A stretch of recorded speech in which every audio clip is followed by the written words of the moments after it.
On est rarement, pratiquement jamais habitué à entendre cette approche, même à l'intérieur du monde juif, ce qui m'avait d'ailleurs à l'époque valu une levée de bouclier contre ce que j'avais dit, de rabbinim, de gens qui enseignent, etc. Et puis bon, depuis, ils se sont tellement découragés de moi qu'ils n'essayent même plus. Mais à l'époque, ils pensaient peut-être pouvoir encore me récupérer. J'avais annoncé dans un cours il y a quelques années comme quoi le récit de la création de Adam n'est pas le récit de la création de tous les humains qui se trouvent sur Terre aujourd'hui ou dans toutes les générations, et que Adam est le fondateur de la lignée adamique, mais pas tout ce qui ressemble à un humain est un homme, vient de la lignée adamique, et il y a entre la lignée adamique, dont j'espère que nous faisons partie, et les animaux, il y a des créatures intermédiaires qui n'ont rien à voir avec Adam, qui ne sont pas vraiment des animaux parce qu'ils ne marchent pas à quatre pattes, mais qui ne sont pas non plus des humains dans le sens thoraïque du terme. Ce qui veut dire qu'aujourd'hui, on est 7 milliards de personnes sur Terre, et le grand problème que nous avons, c'est que il est relativement facile de voir si on est en face d'un animal dans le sens réel ou non.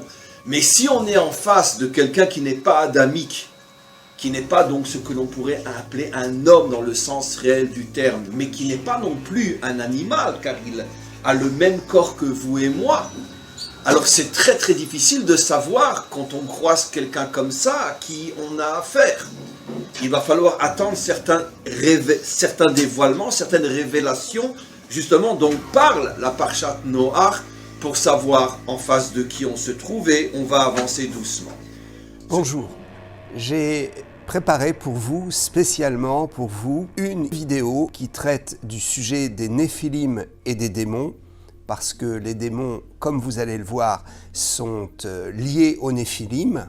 J'ai essayé de ramener sur ces vidéos la somme de beaucoup de travail, d'études, de méditation, et surtout le fruit de mes expériences spirituelles, de mes révélations par le Saint-Esprit et de mes recherches bibliques depuis des années et des années que je sers le Seigneur. Alors, aujourd'hui, nous allons donc traiter du sujet des Néphilim. J'ai fait un petit schéma récapitulatif pour que nous puissions bien nous y retrouver, que ce soit simple, que ce soit fluide et que vous puissiez tout de suite comprendre l'essentiel des choses. Ce petit schéma, nous allons le voir dans un instant. Juste avant, je voudrais vous dire qu'il me paraissait important de parler des Néphilim et de parler du genre humain qui n'est pas constitué essentiellement de ce qui est sorti du Jardin d'Éden.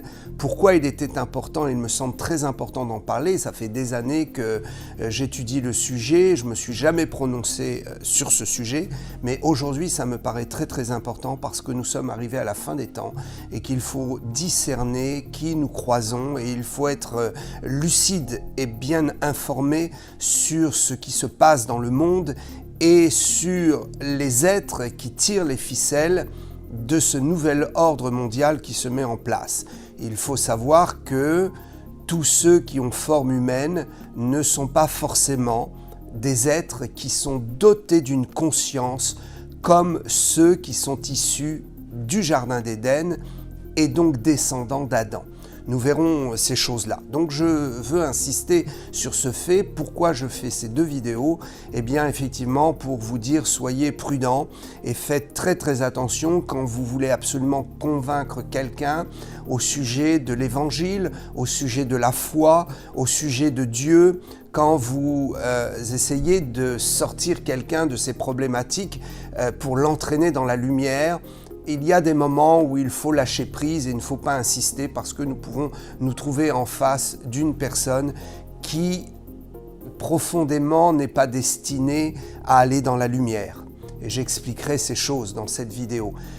Ce qui est important, c'est que nous devons discerner qui est prêt à ouvrir son cœur pour recevoir notre message.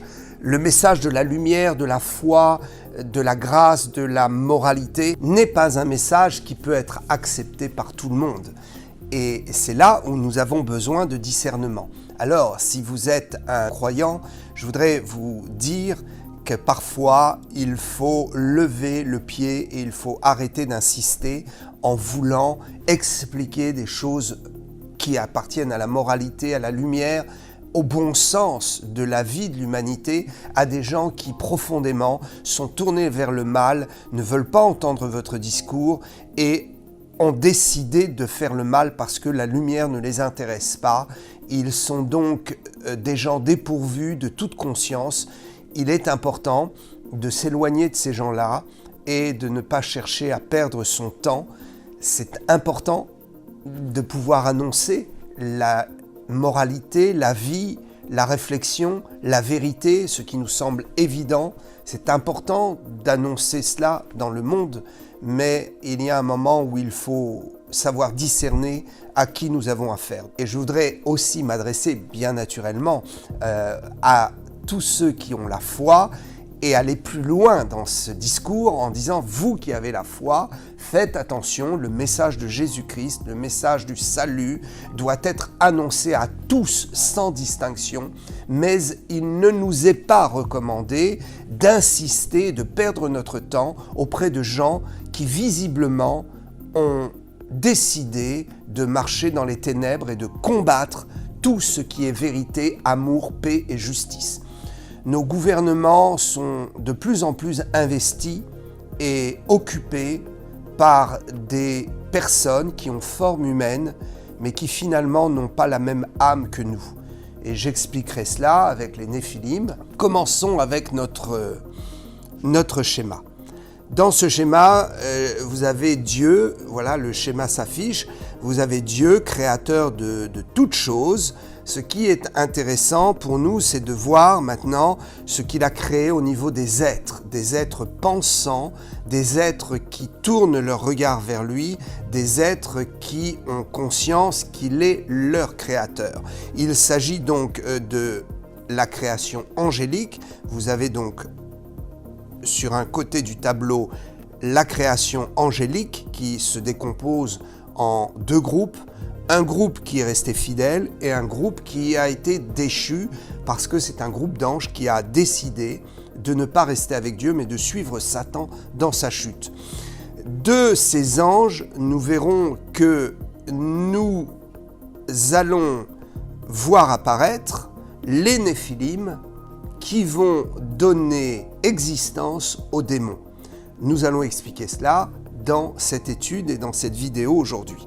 De l'autre côté, vous avez la création du monde avec tout le règne minéral, le règne végétal, et puis ensuite les animaux et ensuite les hommes. Les animaux qui ont commencé à apparaître au 5e jour et l'homme qui est apparu au 6e jour. Et ce qui est surprenant, c'est qu'effectivement, il y a certains animaux qui sont apparus au 5e jour et d'autres animaux avec une autre race humaine qui est apparue au 6e jour au moment où l'homme est apparu. Je parle de l'homme en tant qu'homme adamique, celui qui a été créé dans le Jardin d'Éden. Nous verrons ces choses. Donc, ce petit schéma vous permettra de suivre mes explications, d'y voir un peu plus clair. Et puis, il y a quelques versets bibliques qui sont en référence sur ce schéma. Donc, commençons notre étude à propos des Néphilim.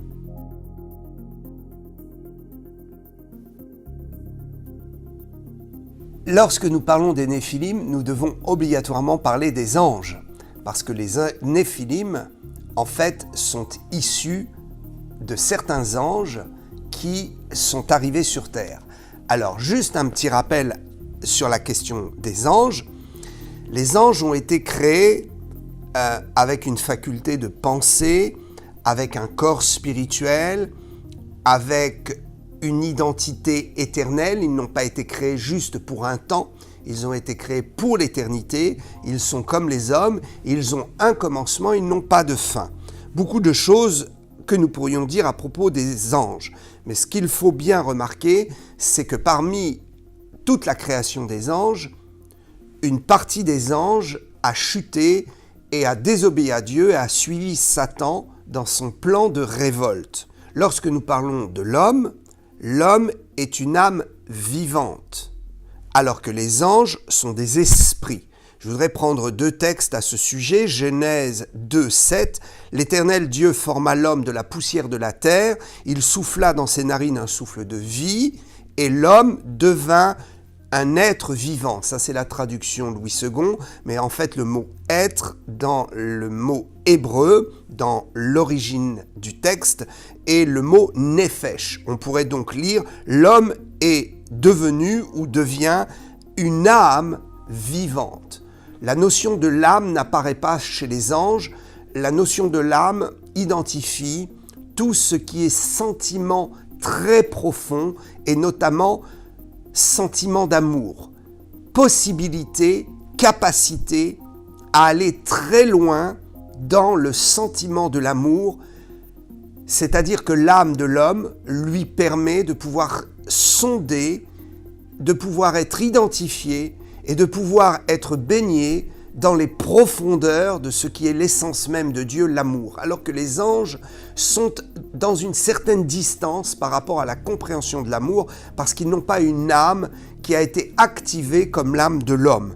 Alors, je ne vais pas aller plus loin ici parce qu'il y aurait beaucoup de choses à dire et je veux avancer dans mon sujet, mais il est bon de retenir ici Hébreux 1, 14, en parlant des anges, il est dit « Ne sont-ils pas tous des esprits au service de Dieu, envoyés pour exercer un ministère en faveur de ceux qui doivent hériter du salut ?» Nous voyons donc que les anges ont été créés dans le but aussi de venir porter assistance et de venir aider l'homme lorsqu'il sera créé avant, parce que les anges ont été créés avant les hommes. Donc les anges ont été créés pour qu'ils puissent jouir de la présence de Dieu, de l'éternité, du royaume des cieux. Ils ont été créés pour adorer Dieu, ils ont été créés pour le plaisir de Dieu, mais aussi ils ont été créés dans le but de pouvoir assister l'homme lorsqu'il paraîtra sur terre. C'est important de dire cela. Pourquoi ? Parce que nous allons comprendre d'où viennent les Néphilim, et vous allez comprendre l'explication que je donne par rapport à cela dans la suite de cette vidéo. Donc, ils ont été créés pour le service. Alors, autre point que je voudrais signaler par rapport aux anges et qui nous intéresse par rapport aux Néphilim, c'est que la Bible affirme qu'un tiers des anges a péri dans la puissance des ténèbres, s'est écarté de la lumière et est sorti de la lumière de Dieu, comme je le disais. Il y a les anges qui sont restés fidèles. Au départ, ils étaient tous des anges fidèles. Dieu n'a pas créé les anges princes de ténèbres tels qu'ils sont aujourd'hui. Il les avait créés glorieux, mais ils ont décidé de suivre Satan dans sa rébellion. De la même façon, Satan n'a pas été créé tel qu'il est aujourd'hui. Certains disent « Ah, mais si Dieu était bon, il n'aurait pas créé Satan. » Oui, il l'a créé, mais il l'a créé être de lumière, de sagesse, de gloire, avec cette capacité que nous avons tous, cette capacité qu'ont les anges, le libre choix. Le choix de rester avec Dieu ou de quitter la présence de Dieu pour partir dans la profondeur des ténèbres. Ce qui est stupide et abominable et absolument effrayant de penser que quelqu'un, un ange ou un humain, peut choisir les ténèbres. Bien. Quand nous avons connu la lumière, il est évident que nous n'avons pas envie des ténèbres, mais voilà le mystère, Paul dira le mystère de l'iniquité. Certains choisissent dans le libre choix d'aller dans les ténèbres, aussi bien les hommes que les anges. Et d'abord, ce fut les anges. Nous avons dans le livre de l'Ancien Testament suffisamment de textes, et notamment le texte d'Ézéchiel 28, qui nous montre que Satan a choisi sa rébellion. Alors, un tiers des anges ont péri. Alors pourquoi nous disons un tiers ? Bien tout simplement parce que nous nous référons à Apocalypse 12, 4, lorsqu'il est écrit que la queue du dragon, la queue de Satan, entraîna le tiers des étoiles et les jeta sur la terre. Donc ce texte est important. Nous le mettons aussi en parallèle avec Daniel chapitre 8, verset 10, où il nous est dit également, il nous est donné cette précision, que le diable a entraîné en fait des étoiles, donc les étoiles, c'est-à-dire les anges. Je n'irai pas plus loin sur cette explication, mais je peux vous assurer que cette explication est solide et qu'effectivement un tiers a été embarqué. Alors, comprenons une chose. Un tiers des anges, qui était glorieux, a décidé de passer dans les ténèbres avec Satan. Nous allons voir que ce ne sont pas ces anges-là qui sont descendus sur terre pour donner naissance aux Néphilim, je vais expliquer dans un instant, mais ce sont des anges qui sont restés fidèles avec Dieu et qui ont été envoyés en mission sur terre pour aider l'humanité à se construire. C'est important de faire cette différence. Et nous allons donc comprendre que ces anges qui étaient restés glorieux, qui ont été envoyés en mission sur terre dans Genèse chapitre 6, ont failli à leur mission et sont devenus des êtres de ténèbres puisqu'ils ont tourné le dos au Seigneur et ils vont se retrouver enchaînés dans le jugement puisqu'ils n'ont pas été jusqu'au bout de l'obéissance à leur mission que je vais expliquer dans un instant. J'essaie d'y aller par étapes pour être clair afin que ce soit limpide pour vous. Je voudrais juste faire une petite réflexion par rapport au tiers. Vous savez que dans la Bible, tout marche par trois. Tout est centralisé sur l'explication d'une pluralité de trois ou d'une division par trois. Dieu aime le chiffre 3 et Dieu est un Dieu des nombres. D'ailleurs, il y a un livre dans l'Ancien Testament qui s'appelle le livre des nombres et ce n'est pas pour rien. Dieu est un grand mathématicien et Dieu aime utiliser les chiffres pour amener des symboles et amener des réalités sur cette terre et dans son royaume. Donc, le chiffre 3, le tiers, est important à retenir. Je voudrais d'ailleurs juste ouvrir une parenthèse ici par rapport au tiers, c'est important de le signaler. J'ai sorti une vidéo qui s'appelle « Les 4 cavaliers de l'Apocalypse » et j'ai expliqué que dans cette fin des temps, il y aura une question de tiers. Un tiers des habitants du monde qui vont périr, c'est dramatique mais c'est comme cela, et 2 tiers d'Israël qui vont périr, du peuple juif qui va périr. Ça veut dire que Dieu va épurer son peuple. Il va permettre que 2 tiers périssent et qu'un tiers reste sur la terre pour être épuré, pour être sanctifié avant le retour de Jésus sur cette terre. Je voudrais donc vous donner les références. Les 2 tiers des Juifs qui vont mourir dans la guerre qui s'en vient, la grande guerre d'Armageddon qui va avoir lieu, la deuxième partie des 7 ans de tribulation, où précisément pendant cette deuxième partie des tribulations, les Néphilim vont être réactivés, vont prendre une place importante dans ce monde, et l'humanité qui n'est pas issue d'Adam va prendre les rênes et le contrôle de tous les gouvernements du monde. Donc, 1 tiers du monde va périr et 2 tiers d'Israël vont périr. Nous avons pour Israël Ézéchiel 5, 12 et Zacharie 13, 8 à 9. Vous pourrez méditer ces textes-là et les mettre en parallèle ou les additionner à ma vidéo sur les 4 cavaliers de l'Apocalypse. Et puis 1 tiers des hommes du monde périront, ça c'est Apocalypse 9, 15, verset 15 et verset 18. Donc, nous voulons comprendre que ce tiers des anges qui a péri est devenu des princes de ténèbres, des anges déchus qui n'ont rien à voir avec les démons. Les démons sont d'autres créatures qui sont issues des anges qui étaient restés fidèles et qui sont descendus sur terre pour aider l'humanité à se développer. Je vais y venir tout de suite. 2 textes très très importants dans l'Ancien Testament que nous allons trouver tout de suite. Genèse chapitre 6 verset 4 et Nombre 13 33. Retenez bien ces 2 textes. C'est à partir de ces 2 textes que nous allons pouvoir comprendre qui sont les Néphilim est ce que la Bible a voulu nous laisser comme information très très importante pour comprendre ce qui se passe dans ce monde, ce qui s'est passé et qui habite encore dans ce monde. Genèse 6,4, je lis pour vous.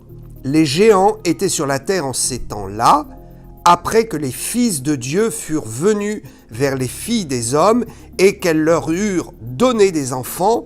Ce sont ces héros qui furent fameux dans l'Antiquité. Deuxième texte, Nombre 13, 33. Nous y avons vu les géants, enfants d'Anak, de la race des géants. Nous étions à nos yeux et aux leurs comme des sauterelles. Premier texte, Genèse 6, 4. Très important. Je vais décortiquer un peu ce texte. Louis II a traduit les géants. Pourquoi est-ce qu'il a traduit les géants ? Parce que, en fait, le deuxième texte de Nombre nous dit bien qu'il y a eu des créatures qui étaient très très très grandes, qui étaient des géants, qui étaient des hommes surdimensionnés. Donc, Louis II a préféré ne pas donner le mot hébreu dans sa traduction, mais il a voulu donner le mot géant pour essayer de faire référence peut-être à Nombre 13, 33.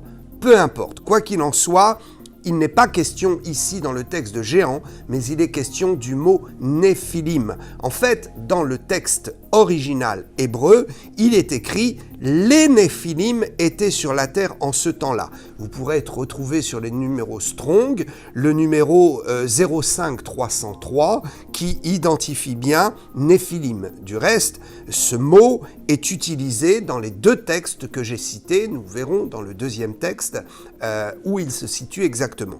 Donc dans ce premier texte de Genèse 6.4, nous voyons les néphilim, et non pas les géants, étaient sur la terre en ces temps-là, après que les fils de Dieu furent venus vers les filles des hommes. Ici, dans le texte à l'origine, il n'est pas écrit les fils de Dieu tel qu'on peut le concevoir dans notre traduction, mais les Ben Elohim. C'est important de savoir que fils de Dieu ici est tiré de Ben Elohim. Nous le verrons un peu plus tard pour prouver qu'il est question ici réellement des anges. Les Ben Elohim ici, les fils de Dieu, sont en fait des anges. Dans la Bible, ils sont appelés comme cela. Donc, les fils de Dieu, donc les anges, sont descendus et ils ont vu les filles des hommes, ils les ont trouvées belles et ils ont commencé à avoir des relations avec et à avoir des enfants. Donc, les anges descendent pour une mission, je vais l'expliquer. Ils s'attachent aux femmes et ils perdent finalement le but de leur mission et ils perdent la tête. Pourquoi ? Parce qu'ils trouvent les femmes belles et ils vont commencer à les séduire et ils vont commencer à avoir des enfants ensemble. Donc, deux textes importants. Pour bien comprendre ces deux textes, nous allons d'abord essayer de revenir un petit peu en arrière pour voir l'histoire et comprendre ce qui s'est passé vraiment. D'abord, Dieu met Adam et Ève en Éden, ils chutent, ils sont chassés d'Éden, ils sortent d'Éden et la terre commence à se peupler. Au bout d'un certain temps, que se passe-t-il ? Les hommes ont du mal à avancer dans la connaissance, ils ne savent pas comment on cultive, ils ne savent pas comment on élève du bétail, ils ne savent pas tous les trésors de la terre, comment les exploiter, les minéraux, etc. Donc pour accélérer la civilisation, Dieu décide d'envoyer des anges pour aider cette humanité à aller plus vite dans la conquête du monde pour leur donner en fait les informations en ce qui concerne donc la culture, la science, le développement des communautés, comment construire des villes, etc., comment fabriquer des outils pour cultiver la terre, comment utiliser le fer, le feu, etc. Bien, nous nous souvenons que les anges sont des créatures qui doivent être au service de l'homme. Alors dans le texte que j'avais lu effectivement d'Hébreu, c'est au service des chrétiens, mais ça ne veut pas dire qu'ils n'ont que cette fonction. Ils ont aussi la fonction de servir l'ensemble de l'humanité. Les anges viennent donc sur terre, apprennent aux humains ce qu'ils doivent savoir pour aller plus vite dans la construction de la civilisation. C'est pourquoi on dira que c'est Ben Elohim, parce que dans le texte où il est dit « fils de Dieu », le mot hébreu c'est Ben Elohim, donc c'est fils de Dieu, ces anges, et j'expliquerai que ce sont vraiment des anges. Ces Ben Elohim sont là et ils vont devoir être des aides pour éveiller l'homme et aider l'homme à se civiliser. Alors, très important de comprendre que ce sont des éveilleurs et non pas des veilleurs, comme certains peuvent faire la confusion. J'ai entendu des choses à ce sujet, mais c'est une grosse confusion, parce que les veilleurs sont une bénédiction. Nous sommes les veilleurs. Il y aurait beaucoup de choses à dire. On pourrait faire toute une prédication sur la notion de veiller pour protéger tout ce qui est lumière et tout ce qui appartient à Dieu sur cette terre, veiller afin que le mal n'arrive pas, veiller afin de prévenir prophétiquement les gens de ce qui va arriver quand on est un prophète. Donc, être un veilleur est une bonne chose. Ces Ben Elohim n'étaient pas des veilleurs, mais plutôt, je dirais, des éveilleurs. En tout cas, des êtres qui étaient là pour éveiller la conscience et l'intelligence de l'homme. Donc, je disais qu'ils sont des anges par le fait de l'utilisation du terme Ben Elohim. Quand Louis II traduit les fils de Dieu, dans le texte d'origine, c'est Ben Elohim. Pourquoi nous pouvons affirmer cela? Parce que les 3 seuls textes où cette expression est utilisée font référence exclusivement à des anges. Je vais citer ces 3 textes, je voudrais faire juste une parenthèse. Certains disent qu'il y a 5 textes, les 3 textes que je vais citer, plus 2 autres textes, un texte dans Psaume 29.1 et Psaume 89.6, mais ces 2 textes des psaumes ne reprennent pas exactement la même expression Ben Elohim, mais ils reprennent tout simplement et d'une façon plus contractée l'expression Ben El, El qui veut dire Dieu, mais ce n'est pas la même chose. Alors, prenons maintenant les 3 textes, 2 textes dans Job chapitre 1 verset 6 et Job 2 verset 1 et un autre texte dans Job 38 4 à 7. Lisons Job 1 6, premier texte. Or les fils de Dieu vinrent un jour se présenter devant l'Éternel et Satan vint aussi au milieu d'eux. Donc là, il était question de toute cette discussion qu'il y a eu dans le ciel à propos de Job, et il est évident que là, les fils de Dieu sont identifiés comme des anges, et c'est précisément l'expression Ben Elohim. Ensuite, c'est exactement le même texte qui est repris, là encore, Ben Elohim. Et le 3e texte, très important et le plus important, Job 38, 4 à 7, « Où étais-tu quand je fondais la terre ?» Ça, c'est Dieu qui s'adresse à Job. Je vais lire un peu plus loin le verset 7, « Alors que les étoiles du matin éclataient en chants d'allégresse, et que tous les fils de Dieu poussaient des cris de joie. » Il est question ici d'une description de la création avant que l'homme ne paraisse. Donc il est absolument certain de dire que les fils de Dieu ici, où il y a l'expression Ben Elohim, s'adressent à des anges. Donc nous avons finalement que 4 textes dans la parole qui utilisent l'expression Ben Elohim. Le texte donc qui nous parle des Néphilim dans Genèse 6 et les 3 textes de Job ici. Donc ce serait de la mauvaise foi de dire qu'il n'est pas question des anges. Dans le texte donc de Genèse chapitre 6 verset 4, nous voyons apparaître les géants.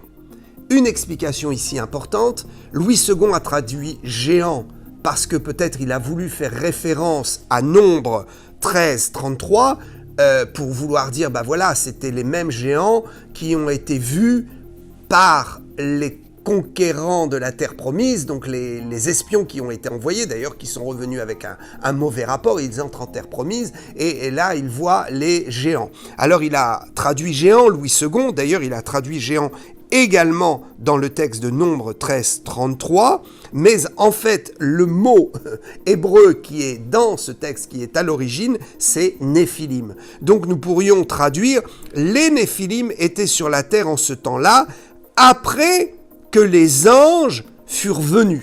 Voilà la traduction exacte que nous pourrions donner dans ce texte.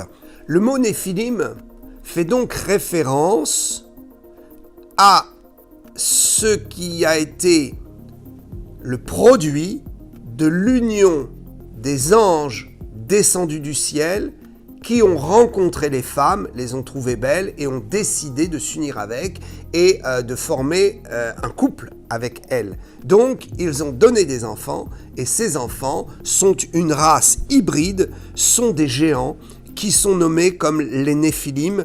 Néphilim qui veut dire descendant, descendre, être déchu d'une condition élevée. Ils sont le produit d'une condition élevée qui a été déchue et donc qui a finalement été le produit d'une désobéissance à Dieu. Alors, que se passe-t-il ensuite ? Nous sommes dans cette logique.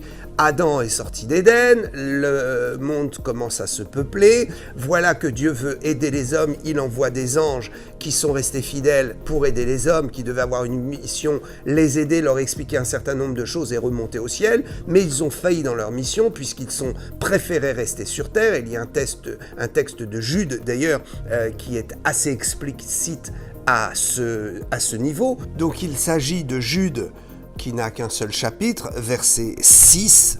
Dans ce verset 6, nous allons comprendre qu'il est question des hommes qui vont être amenés en jugement, des hommes qui ont désobéi, mais il est aussi question des anges qui ont été enchaînés. Un texte obscur d'ailleurs, il a réservé pour le jugement du grand jour, enchaînés éternellement par les ténèbres.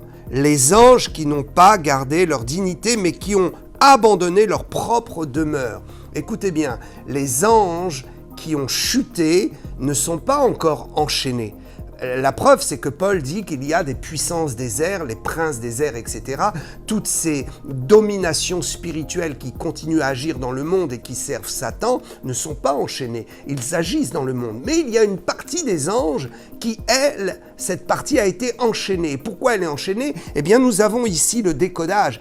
Enchaînée parce que ils ont abandonné leur demeure, celle qui était au ciel. Ils ont préféré avoir une demeure sur terre et ils sont enchaînés éternellement par les ténèbres, les anges qui n'ont pas gardé leur dignité et abandonné leur propre demeure. Donc ils ont été précipités sur terre et sur terre ils ont été enchaînés. Alors, où sont-ils ? Eh bien, là, c'est une autre explication, peut-être une prochaine fois, mais il est certain que ces anges qui sont descendus, les Ben Elohim, qui ont failli à leur mission, qui ont donné naissance à des Néphilim, ces anges-là sont enchaînés et sont condamnés, et ils sont gardés secrets quelque part, et ils ne peuvent pas se dévoiler à l'humanité. Ça, c'est une chose certaine. Si les Néphilim, ou ce qui reste des Néphilim, peut encore se dévoiler dans l'humanité, les anges qui ont été leurs parents, en tout cas leurs pères géniteurs, ne sont plus en train d'agir dans le monde, ils sont enchaînés, c'est ce que le texte de Jude nous dit d'une façon assez codée et assez mystérieuse. Beaucoup se sont posé la question d'ailleurs, pourquoi ce texte parle qu'il y a des anges qui sont enchaînés alors que les anges déchus ne sont pas encore enchaînés, ils attendent le jugement et ils attendent d'être précipités dans les chaînes avec Satan pour leur jugement éternel. Alors donc, nous avons cette progression dans notre explication. Voilà que les Néphilim sont nés, nous avons vu qui ils étaient, et ils étaient donc une race de géants, ils étaient vraiment des êtres très intelligents, il n'était pas prévu dans le plan de Dieu qu'ils viennent à l'existence, ces êtres, mais voilà qu'ils sont venus à l'existence parce que les anges avaient le pouvoir de procréer dans la mesure où, lorsqu'ils sont descendus sur terre, Dieu leur a donné un corps. D'ailleurs, il faut comprendre que ces anges sont descendus sur terre par la volonté de Dieu, puisqu'ils avaient la possibilité d'avoir un corps pour procréer. S'ils n'étaient pas descendus envoyés par Dieu, ils n'auraient pas été équipés d'un corps pour pouvoir procréer. Donc c'est ce qui nous laisse penser fortement et d'une façon évidente que c'est Dieu qui les avait envoyés pour une mission et qui leur avait donné une condition humaine, mais Dieu ne les avait pas autorisés à utiliser cette condition humaine. Alors que se passe-t-il ensuite ? Dieu est très en colère. Dieu est vraiment fâché parce que l'humanité s'est corrompue. C'est pourquoi le Seigneur va décider de détruire l'humanité par le déluge. Il était évident de comprendre que ces Néphilim n'étaient pas le produit de la volonté de Dieu. Ces Néphilim étaient des êtres hybrides, ces Néphilim étaient vraiment quelque chose de très très très compliqué pour l'humanité, ils étaient très dangereux, donc Dieu a dit je vais nettoyer tout cela, je vais faire périr toute l'humanité et je vais recréer une autre humanité à travers Noé. Alors nous comprenons cela dans Genèse 6, 8 et 9, Noé trouva grâce aux yeux de l'Éternel. Il a été le seul dans cette génération corrompue qui a trouvé grâce aux yeux de l'Éternel et qui était pur. Je continue à lire le texte qui est très important. Voici la postérité de Noé. Noé était un homme juste et intègre. Donc la postérité va suivre après. Mais il est précisé dans ce texte, Noé était un homme juste et intègre dans son temps. Noé marchait avec Dieu.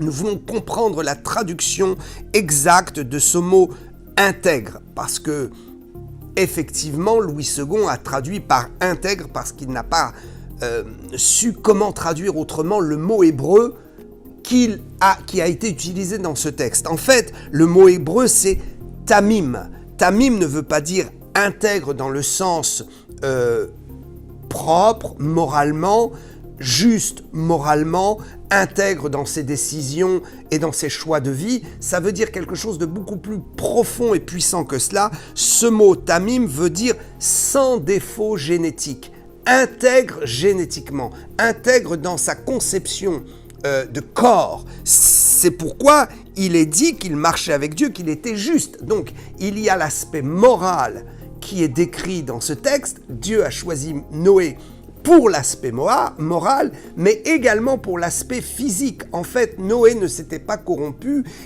il n'avait pas reçu les gènes de ce mélange hybride entre les Ben Elohim, donc des anges qui n'étaient pas déchus, qui sont descendus pour une mission et qui ont rencontré les femmes. Donc il y a eu effectivement des Néphilim qui sont nés de cela, mais il y a eu aussi une pollution par les gènes, c'est-à-dire que les gènes se sont transmis par la transpiration, par la salutation, par le fait de parler dans l'air, etc.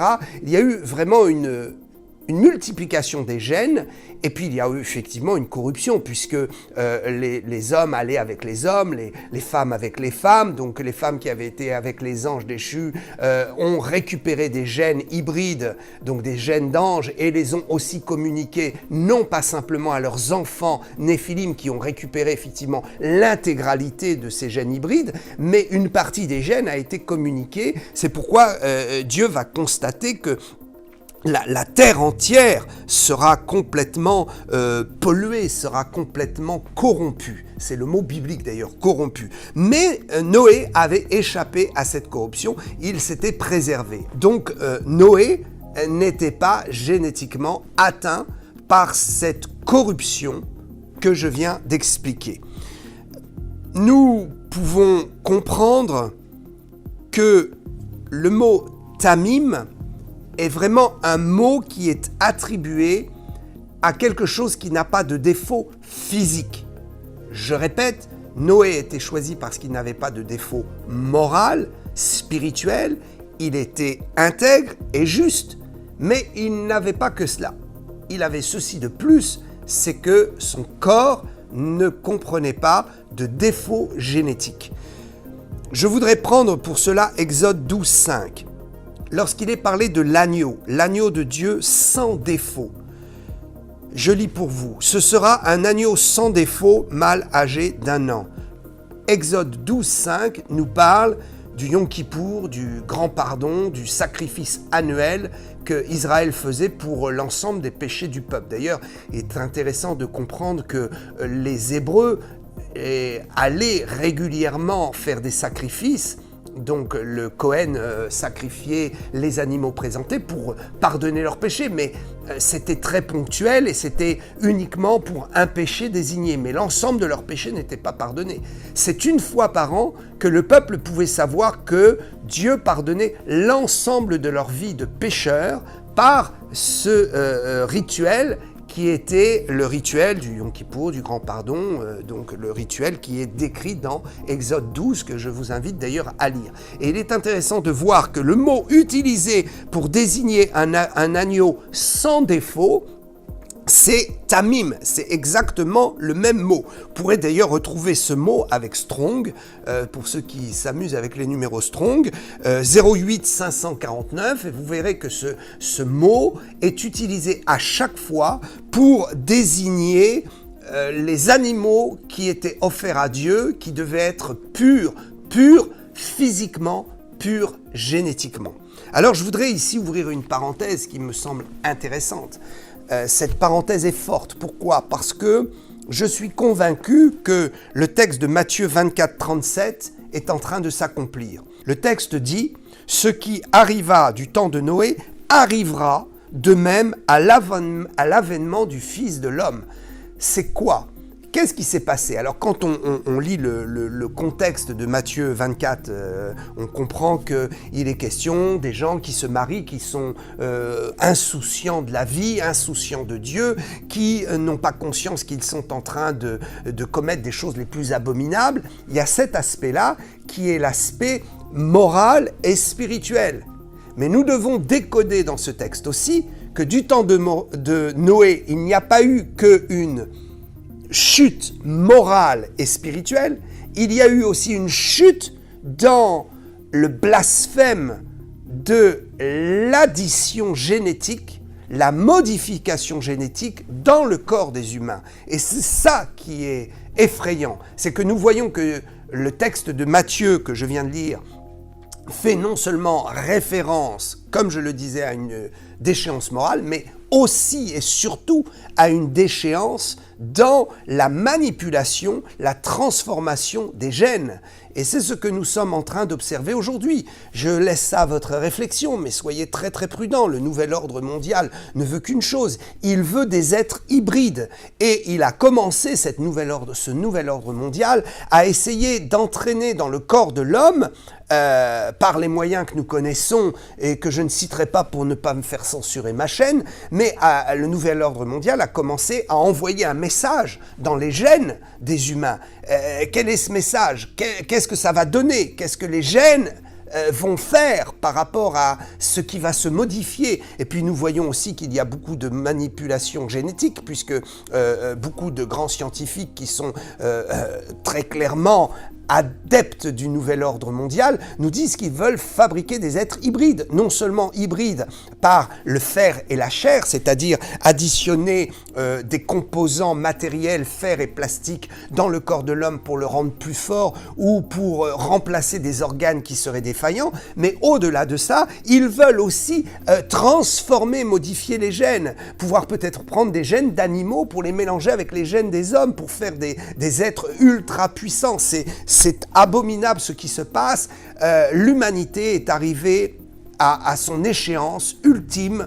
L'homme a commencé à toucher à la génétique et commence à imposer ses travaux d'apprenti sorcier et est en train de faire un mal considérable. Donc Dieu va intervenir, Jésus va revenir très bientôt. Parce qu'en fait, ce qui a poussé Dieu à envoyer le déluge, bien sûr, c'est la chute morale, mais au-delà de cela, ce qui a fait déborder la goutte d'eau du vase, c'est cette humanité hybride qui est issue de cette rencontre des anges avec les humains.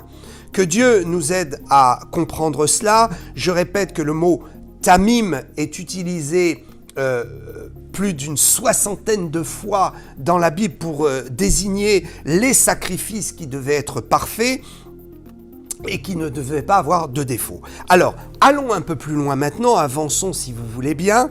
Donc maintenant, nous arrivions à mon, je dirais, 5e point d'avancement dans l'histoire pour comprendre cette évolution, cette suite et le fait que les Néphilim se sont retrouvés sur terre après le déluge. Donc, je résume rapidement pour vous. 1. J'ai parlé d'Adam et Ève qui partent, qui vont peupler le monde. 2. J'ai parlé des anges qui viennent sur la terre. 3. J'ai parlé des Néphilim qui sont nés on a compris, de cette union entre les anges et les femmes. Et 4. J'ai parlé maintenant du déluge. Pourquoi le déluge et pourquoi Noé est retenu comme celui qui va repeupler le monde et qui va être échappé, qui va être exclu, qui va échapper à la colère de Dieu.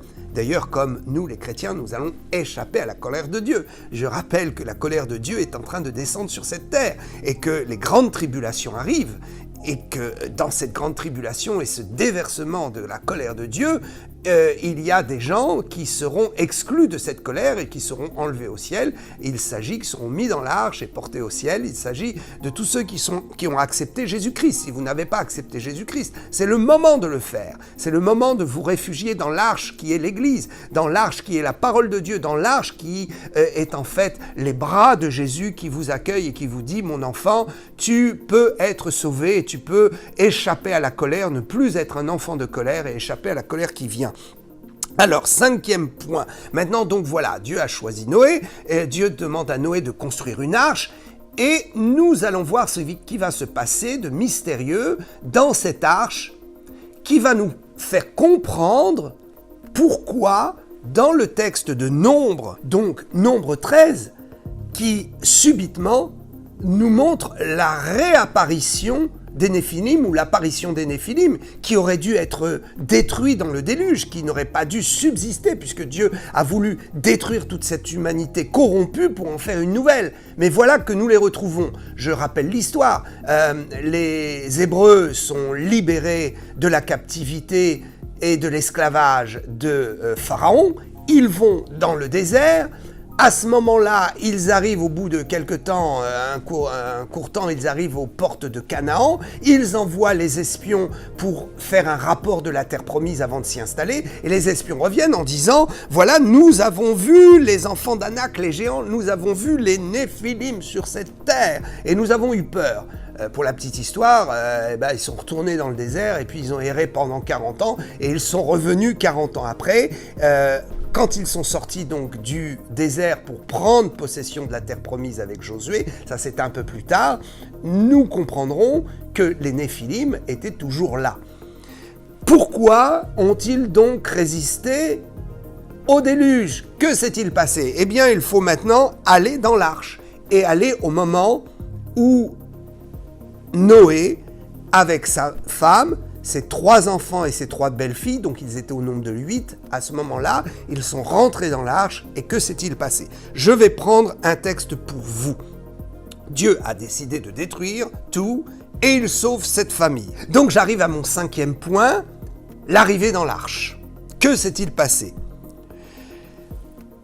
Je vais lire Genèse 6.12 et 6.18. Dieu regarda la terre, et voici elle était corrompue, car toute chair avait corrompu sa voie sur la terre. Nous parlons ici de la chair, nous ne parlons pas de la moralité, j'insiste, c'est très important. La chair était corrompue. Tous avaient des gènes qui n'étaient pas les gènes normaux et les gènes de l'origine. Genèse 6.18, « Mais j'établis mon alliance avec toi, donc avec Noé, tu entreras dans l'arche, toi et tes fils, ta femme et les femmes de tes fils avec toi. » Le texte ne dit pas que les femmes, donc les femmes des fils de Noé, ces belles-filles, étaient pures. Et c'est là le grand problème. Le texte ne dit absolument pas qu'ils étaient purs. Et ce que nous allons comprendre, c'est que en fait, dans les 8, au moins une femme avait les gènes de corruption et a entraîné dans l'arche une partie de ces gènes. Donc il y a deux possibilités. Soit nous allons comprendre cette explication que je vais détailler, soit nous allons sur une autre explication plus simple, peut-être plus farfelue, mais qui se tient, c'est qu'effectivement, les Néphilim avaient peut-être la capacité d'être amphibies et ont pu peut-être tenir dans les eaux du déluge avec les poissons pendant 1 an. Et ils sont restés dans l'eau, ils prenaient un peu l'air, ils retombaient dans l'eau, et ils ont créé un monde souterrain. C'est tout à fait possible et je pense que peut-être aussi certains Néphilim ont échappé au déluge avec cela. Mais il est certain que les gènes ont été aussi embarqués dans l'arche. Et je vais expliquer cela. Nombre 13-33 nous fait remarquer que les Néphilim sont sur la terre d'Israël. Ils vont constater, donc les Hébreux, que ces Néphilim ont échappé au déluge. Ils vont avoir d'ailleurs très très peur. Nous allons comprendre que ces descendants, donc les Néphilim qui sont descendants de quelque part, ils sont descendants de quelque part après le déluge, sont descendants de Cham, tout simplement. Je vais lire dans Genèse, Cham, père de Canaan, vit la nudité de son père. Donc Noé avait 3 fils, et lorsqu'il est arrivé donc sur la terre sèche, que l'arche est déposée et qu'il a pu poser les pieds sur la terre ferme après 1 an de déluge, il va cultiver une vigne.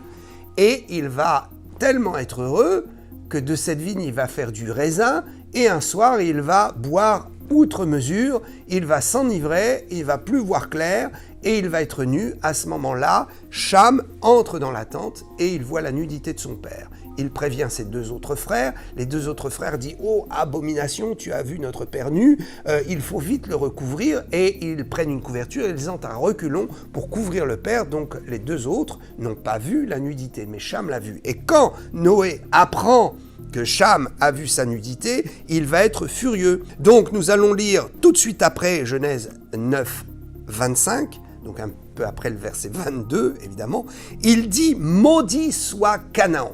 Voilà Noé, furieux, qui ne va pas maudire Cham, mais qui va maudire un des fils de Cham. Il ne pourra pas maudire Cham parce que Cham avait une certaine immunité, ayant reçu la grâce, la faveur, la bénédiction de Dieu pour monter dans l'arche et être de ceux qui devaient repeupler la terre. Ça, c'est un autre sujet que nous pourrions détailler, mais c'est une évidence. Donc, Noé va envoyer la malédiction sur un des enfants de Cham, et pas n'importe lequel, c'est Canaan.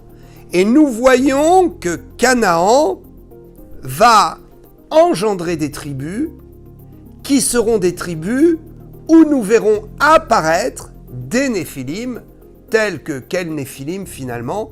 Eh bien, un qui est bien connu, c'est Goliath. Goliath qui avait des gènes Néphilim. Goliath qui avait aussi des frères qui avaient des gènes Néphilim. Et d'où viennent Goliath, etc. et tous les grands persécuteurs d'Israël du temps de Josué que nous pouvons identifier comme des Néphilim, ils viennent tous de la descendance de Canaan, un des fils, donc le fils maudit du pays de Canaan, les Philistins, etc. Nous pouvons donc voir, vous pourrez voir dans Genèse chapitre 10, versets 15 à 18, les tribus Néphilim qui sont citées. Alors nous allons arriver maintenant à notre 7e point. Donc nous avons compris, les Néphilim ont échappé au déluge. Ils ont échappé soit parce qu'ils ont été amphibies, ils ont conservé leur race dans les eaux et ils ont réapparu sur la terre après, soit, autre explication qui est plus plausible, les gènes ont été embarqués dans l'arche et c'est par la descendance de Canaan que donc ces Néphilim sont réapparus. 7e point. Pourquoi est-ce que Dieu n'a pas voulu, parce qu'il savait très bien que les Néphilim réapparaîtraient, pourquoi est-ce qu'il n'a pas voulu les détruire définitivement et qu'il a permis qu'ils réapparaissent? D'abord, Dieu a affaibli la race des Néphilim. Il est certain qu'après le déluge, cette race était terriblement et considérablement affaiblie. C'est-à-dire qu'ils n'avaient plus le même potentiel dans leur gène hybride. Dans leur procréation, ils ne pouvaient donner naissance qu'à des Néphilim qui étaient affaiblis dans les gènes, où il y avait moins de puissance dans les gènes. Ça, c'est une première chose. Donc Dieu savait qu'ils seraient moins puissants et que de toute façon, leur pouvoir meurtrier à ces Néphilim serait neutralisé. Mais Dieu a permis qu'ils demeurent, parce que le principe divin, c'est de ne pas détruire définitivement et éternellement ce qui est le produit de sa création d'êtres vivants. Autrement dit, il a donné le pouvoir à l'homme et à la femme de procréer et de poursuivre la création des êtres vivants. C'est ainsi que la femme a utilisé ce pouvoir en acceptant d'aller avec les anges. Et donc Dieu n'a pas voulu revenir sur sa décision de laisser la femme être capable de participer à une procréation. Parce qu'il y a une procréation physique, il y a une procréation par la chair, mais cet être de chair qui était dans le ventre des femmes qui ont conçu avec les anges, ces êtres de chair, une fois qu'elles arrivent au monde, il faut bien qu'elles soient animées avec des âmes. Et c'est là toute la question et tout le problème. Que sont devenues les âmes des Néphilim? Eh bien, les âmes des Néphilim, nous allons le voir, sont devenues... Le pasteur Daniel Vindigny est l'auteur de plusieurs livres sur l'édification de la foi chrétienne à succès. Le ministère Salut pour le Monde est heureux de vous présenter l'un de ses derniers ouvrages sur le thème du jeûne, qui sera assurément pour vous une source de croissance spirituelle et de bénédiction. Découvrez l'intégralité des titres disponibles, y compris les fascicules Partage d'espoir, excellent support pour vous assister dans vos démarches d'évangélisation, sur la page boutique du site www.danielvindigny.com.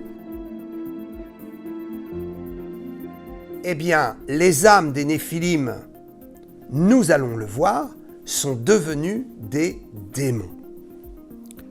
Ma 7e explication, c'est que Dieu a voulu affaiblir considérablement la race des Néphilim, comme je l'ai expliqué par le déluge, mais après a voulu donc affaiblir encore davantage cette race en donnant le pouvoir à Israël de les exterminer.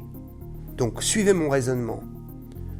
Dieu dit, je vais laisser quand même quelques substances de ces gènes parce que la femme a pris autorisation de procréer et elle a voulu procréer pour obéir à l'ordre du Jardin d'Éden, mais elle n'a mal procréé, mais elle l'a procréé quand même.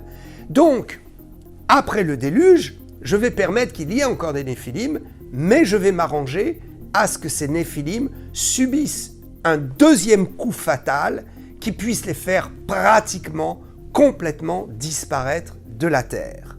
Et je pense qu'aujourd'hui, ils ont complètement, pratiquement disparu de la terre. Je ne pense pas qu'il n'en reste beaucoup, et je pense que s'il en reste, ils sont en tout cas très très affaiblis dans leur pouvoir angélique, et ils sont très cachés. Il y a d'autres hommes qui ont des pouvoirs surnaturels et qui ont des pouvoirs associés à Satan, ces hommes qui ne sont pas issus du Jardin d'Éden et qui, eux, causent un problème sur cette terre et qui sont des êtres bizarres avec parfois des problématiques ou en tout cas des différences génétiques qui sont vraiment notoires. Notamment les yeux qui peuvent devenir des pupilles de serpent, c'est une évidence.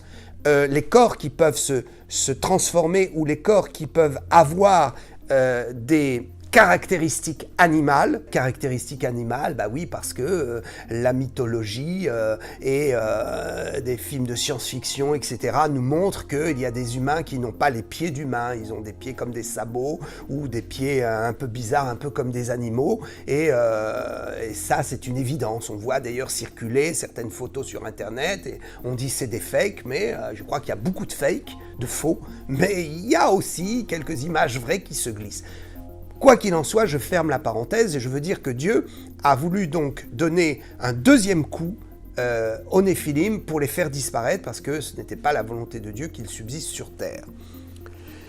Ils sont donc devenus des démons, nous allons le voir tout de suite. Par contre, je veux juste finir avec ce 7e point. Vous lirez dans Deutéronome 7, 1 et 2 que Dieu avait ordonné expressément à Israël de détruire, de tuer et de rayer de la surface de la terre les nations qui occupaient le territoire d'Israël qui était donné aux Hébreux, le territoire de la terre promise. Ils avaient ordre de les détruire et de ne pas les laisser vivre. Pourquoi ? Parce que Dieu voulait vraiment porter un coup fatal à cette race des Néphilim. Mais malheureusement, les Hébreux n'ont pas complètement obéi, Josué n'a pas complètement obéi, et il a laissé quelques Néphilim qui étaient considérablement affaiblis dans leur nature de Néphilim, je l'ai expliqué, mais il les a laissés et ils ont continué à demeurer malgré tout sur terre, mais comme je le disais, ils sont très peu nombreux. Donc Dieu a ordonné à Israël. Et quand on lit l'Ancien Testament, on dit « Oh, c'est cruel, ce sont des guerres, etc. » Comprenons que Dieu avait ordonné à Israël de faire disparaître, on va dire comme ça, des êtres qui avaient l'apparence de l'humain, mais qui n'étaient pas des humains. Et nous verrons aussi que parmi cette destruction des Cananéens et des Philistins, etc., de toutes ces peuplades qui étaient en Israël, parmi eux, effectivement, il y avait un grand nombre de Néphilim, et il y avait un grand nombre d'hommes qui n'étaient pas issus du Jardin d'Éden. Donc, quand on lit, on voit les guerres, on dit « Oh, c'est cruel, c'est un Dieu cruel ». Non, Dieu n'a pas demandé à Israël de tuer vraiment des humains. Et quand nous comprenons cela, nous allons avoir une lecture un peu différente de la Bible. Quoi qu'il en soit, je voudrais arriver maintenant à mon 8e point, les esprits de démons. Nous devons comprendre d'une façon claire que ces Néphilim ont été activés dans la vie, si je puis dire ainsi, donc quand ils sont sortis du sein maternel tout à l'origine, donc les femmes qui ont mis au monde ces Néphilim, il est évident qu'ils n'ont pas mis une chair inerte et morte, ils ont mis une chair vivante. Ça veut dire que Dieu s'est trouvé dans l'obligation de mettre dans ces corps un esprit qui allait animer le corps et qui allait faire que ce bébé est identifié comme un humain, mais il n'est pas vraiment un humain. Donc, ces esprits dans ces corps sont en fait des démons. Alors vous allez dire, est-ce que Dieu a créé des esprits spécifiques démoniaques à ce moment-là ? Non, je pense que ce sont les âmes dans l'histoire de la prédestination. Et là, je vous demande vraiment de me suivre dans ce que je vais dire. Il y a la prédestination, c'est-à-dire quand Dieu a créé toutes les âmes, il a vu que parmi ces âmes, il y avait des âmes qui ne le suivraient jamais et qui n'accepteraient jamais sa lumière. Ça, c'est la prédestination. C'est pourquoi il a prédestiné certains à ne pas pouvoir être sauvés. J'y reviendrai d'ailleurs dans mon autre vidéo sur les humains qui ne sont pas des humains, qui ne sont pas issus du Jardin d'Éden. Donc, Dieu a pris certaines âmes qui, de toute façon, étaient considérées comme allant à la perdition éternelle, et il les a mis dans les corps des Néphilim, parce que les Néphilim ne pouvaient pas recevoir des âmes destinées au salut. C'était impossible, parce que leur nature hybride les poussait de toute façon à corrompre le monde, à faire le mal, des atrocités incroyables, et à être très cruels. Donc, ces âmes-là sont devenues des âmes de damnés, des âmes de démons, et on peut comprendre l'explication comme on la veut, mais il est certain que l'âme du démon est une âme qui a besoin d'un corps. Et donc, quand ces Néphilim, qui avaient reçu cette âme des damnés, qui pour moi étaient des âmes de damnés, et qui sont devenus des démons, quand les Néphilim sont morts, le corps est mort, mais le corps a libéré l'esprit qui était dans le corps. Et cet esprit n'a pas pu aller dans le séjour des morts, n'a pas pu retourner dans un autre corps. Ils ont erré sur la terre parce qu'ils ont été condamnés comme leurs ancêtres, leurs pères finalement, qui étaient les anges. Rappelez-vous, les anges qui ont été envoyés en mission, qui ont perdu leur mission et qui sont restés enchaînés et qui n'ont pas pu retrouver leur demeure éternelle et qui sont bloqués quelque part sur la terre. Donc ces esprits-là sont comme leurs pères. Ils sont bloqués sur la terre, ils ne peuvent pas avoir de corps et ils ne peuvent pas non plus aller dans le séjour des morts. Donc ils sont obligés de errer sur la terre et ils cherchent un corps parce que sans corps, ils souffrent, ils sont tourmentés. Je lis dans Matthieu 12, 43 à 44. Lorsque l'esprit impur est sorti d'un homme, il va dans les lieux arides cherchant du repos et il n'en trouve point. Alors il dit, je retournerai dans ma maison d'où je suis sorti.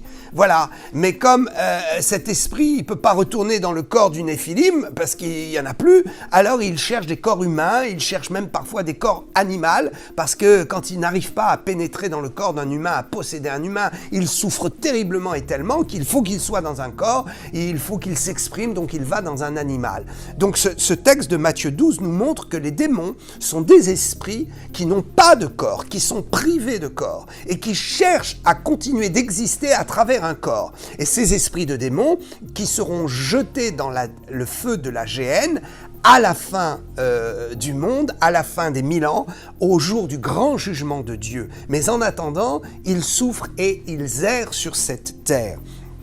Je voudrais prendre un exemple ici pour bien vous montrer qu'il y a encore des descendants des Néphilim qui ont encore le gène Néphilim, mais qui n'ont plus tout à fait l'apparence, parce que dans le corps, il y a eu un amoindrissement du gène, et donc il n'y a plus ce potentiel de grandeur, de force, etc., bien qu'il reste des traces. Ces Néphilim qui sont encore très très peu, mais qui sont encore sur Terre, et je crois que dans le Nouveau Testament, nous avons une piste très très forte à ce sujet.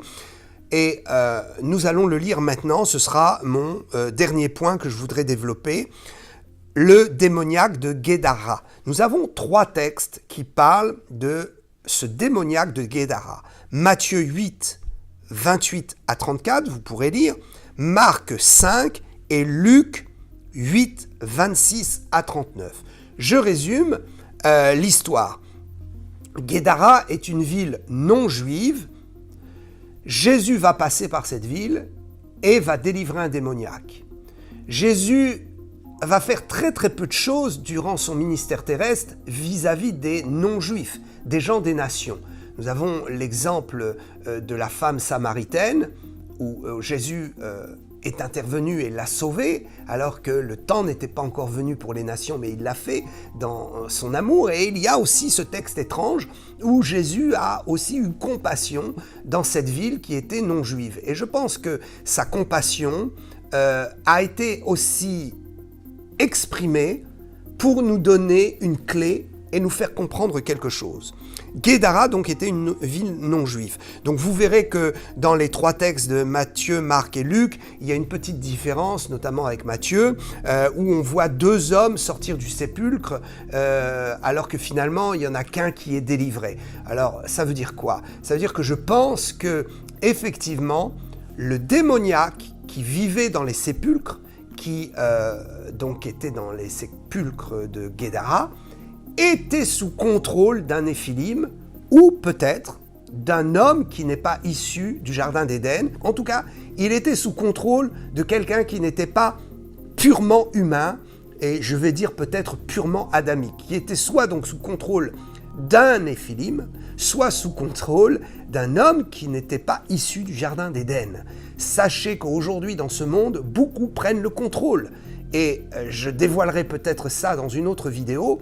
Mais la France est sous contrôle des Néphilim cachés et sous contrôle des gens des humains qui ne sont pas issus du Jardin d'Éden. Et peut-être, oui, je ferai une vidéo courte pour expliquer que la France joue un rôle très grand et dramatique dans le plan du nouvel ordre mondial, parce que justement, il y a une prise de contrôle par ce genre qui n'est pas adamique, je vais dire ça comme ça. Revenons à notre texte. Matthieu nous présente donc cette situation, Marc et Luc aussi. Nous comprenons qu'il y a donc un possédé qui va être sous contrôle. L'homme est sous contrôle et la ville aussi est sous contrôle. Et comment est-ce que nous pouvons le comprendre? Parce que vous lirez bien le texte, il est question ici de Jésus qui délivre un homme, qui retrouve tout son bon sens. Il est chassé, légion sort de lui. Cette légion demande d'ailleurs à aller se jeter dans les pourceaux, dans les cochons, et ces cochons vont se jeter à la mer. Et voilà que donc l'affaire est rapportée au village, à Guédara, et que se passe-t-il? On a l'impression que tous les habitants de Guédara sont complètement connectés à quelque chose qui n'est pas humain. Parce qu'ils vont venir voir Jésus et ils vont lui dire « Jésus, nous te supplions, pars de notre ville ». Pars le plus vite possible. Autrement dit, attends, Jésus, tu viens de délivrer un démoniaque. Donc ça veut dire que ce démoniaque ne nous cause pas problème finalement. Ce démoniaque sert nos intérêts, il fait quelque chose dans les sépulcres, dans le monde des ténèbres pour nous. Voilà que Jésus le délivre et voilà que les affaires de cette ville sont en péril et vont chuter. Et donc, les habitants qui comprennent que Jésus est une menace pour eux. D'ailleurs, le démoniaque viendra, il se jettera aux pieds de Jésus, il dira « Jésus, tu es venu avant le temps pour nous tourmenter, laisse-nous tranquilles. » En fait, les démons sont en train de dire « Laisse-nous, va chez les Juifs, mais les nations, c'est pas encore notre temps, et puis le temps de notre condamnation n'est pas venu encore. Donc, s'il te plaît, laisse-nous encore tranquilles dans cette ville de Guédara. » Et puis les gens de Guédara vont venir voir Jésus. Et Jésus va faire quoi? Il ne va pas insister. Il va partir. Pourquoi? Parce que toute cette ville est sous contrôle, comme je le disais, d'un système qui n'est pas humain et qui est un système sous la puissance de Satan et sous l'esprit que nous allons retrouver, que nous retrouvons aujourd'hui dans le monde, l'esprit du nouvel ordre mondial. Vouloir contrôler, diriger les choses sans Dieu, sans la puissance de Dieu et sans la lumière. Vouloir le faire entre nous avec des gens qui ont l'apparence de l'humanité, mais qui n'ont pas d'humanité dans leur cœur et qui ne sont pas capables de rentrer dans la lumière. Donc ce texte est très important. Souvenez-vous, lorsque nous chassons des démons, nous détruisons les affaires de quelqu'un. Et il se pourrait bien que ce quelqu'un vienne nous voir pour revendiquer ou pour nous vouloir du mal et vouloir nous arrêter dans notre travail. Il faut chasser les démons. Il faut détruire l'œuvre de ceux qui ne sont pas à Dieu et de ceux qui veulent s'accaparer la terre pour chasser tout ce qui a identité humaine venant du Jardin d'Éden. Oh, que Dieu nous aide à comprendre cela. J'ai fini ici mon explication, ma vidéo. Je vous souhaite tout le bonheur et la grâce du royaume des cieux, tout le bonheur sur cette terre avec l'assistance du Seigneur. Je vous dis à bientôt. Nous allons avancer et nous irons jusqu'au bout pour la vérité. Dieu sauvera l'humanité, Dieu sauvera la France.